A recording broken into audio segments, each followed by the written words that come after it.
All right, guys, so today we're going over 10.4 inscribed angles.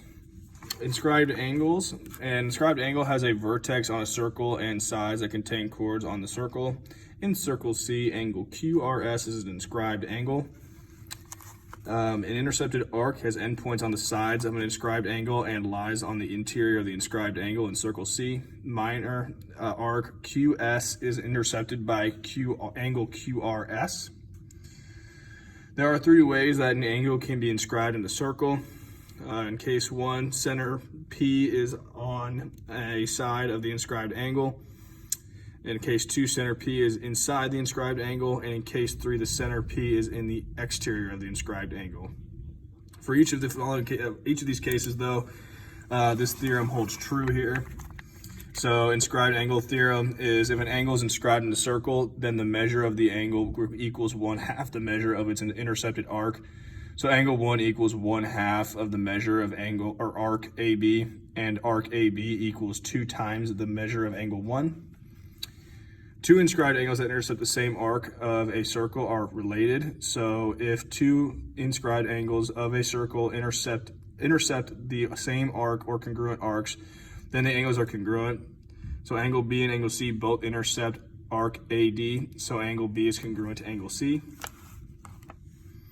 Remember that for a polygon to be an inscribed polygon, all its vertices must lie in the circle. So angles of inscribed polygons, triangles, and quadrilaterals that are inscribed in circles have special properties.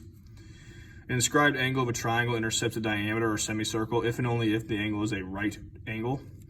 If arc FJH is a semicircle, then angle G equals 90. If angle G equals 90, then arc FJH is a semicircle and FH is a diameter. Flipping over to other properties here, last one.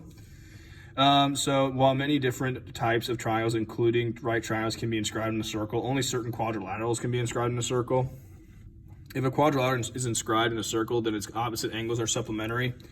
So if quadrilateral KLMN is inscribed in circle A, then angle L and N are supplementary and K and M are supplementary. All right, so here's some examples for us.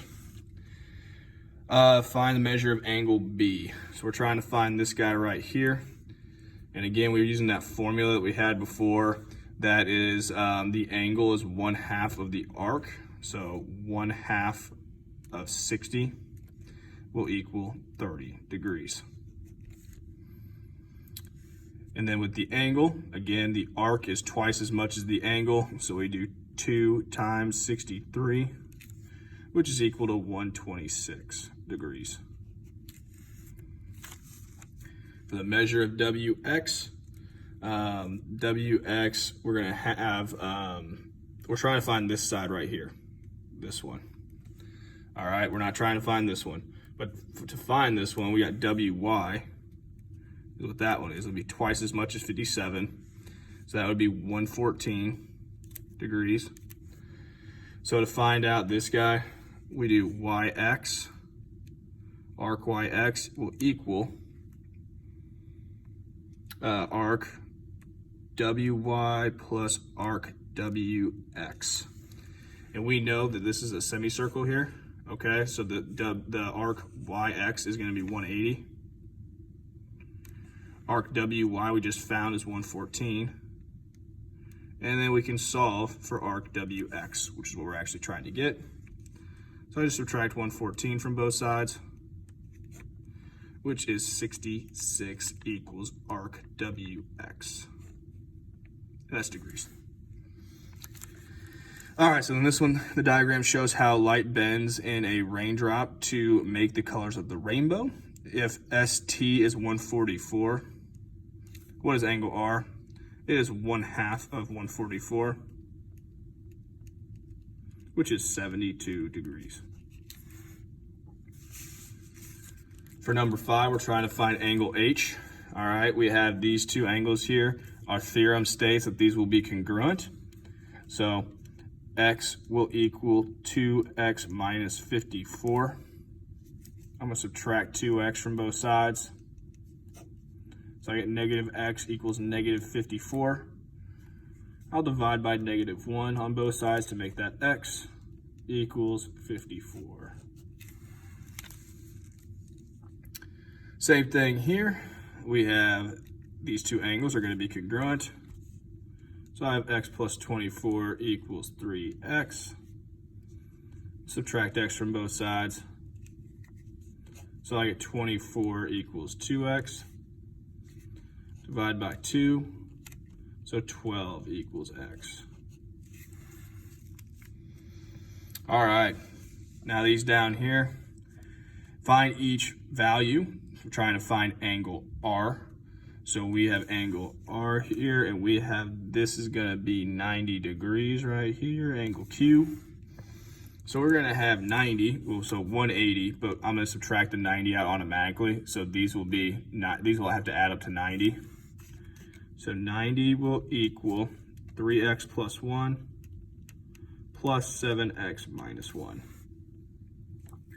I'm going to combine my like terms. I'll have 90 equals 10x, and the 1 and the negative 1 will cancel.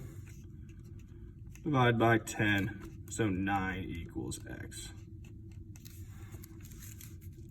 Alrighty. So on this guy right here, again, we know our rule says that this is going to be 90 right there. And since these two are marked congruent, we know that this is a 45, 45, 90 triangle. So I have 45 equals 2x minus 5. Oh, I'm sorry. On this one, we're trying to find angle R. So I found x. So angle R is the 7x minus 1. So for angle R, we have 7 times 9 minus 1. So angle R is going to equal 62. My bad. All right, so but on this one again, coming back here, we're just solving for x here. So I'm going to add 5. So I get 50 equals 2x. Divide by 2, 25 equals x. And this last one here, we're going to set this up to where angle A and C, so these guys, are going to add up to 180.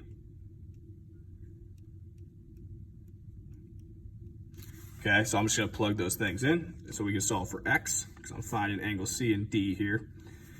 So angle A is 58. Plus angle C is 2x equals 180. I'm going to subtract 58 from both sides.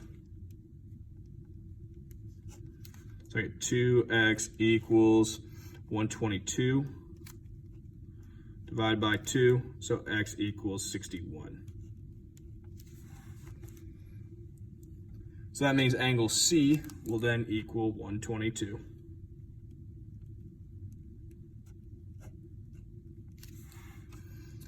All right, so now when we're going to find B and D, I'm doing the same thing. B and D add up to 180 as well, because opposite angles, again, up here, opposite angles are, oh, you can't see it. Opposite angles are supplementary, like in this one. So B plus D will also equal 180. So I've got 3x plus 4 plus, or 3y plus 2y plus 16 equals 180. I'm going to combine my like terms to get 5y plus 20 equals 180. Subtract 20 from both sides. I get 5y equals 160. Divide by 5. Y equals 32. And we're trying to find angle D. So I have 2 times 32 plus 16 equals 80 degrees. And that's all from 10.5.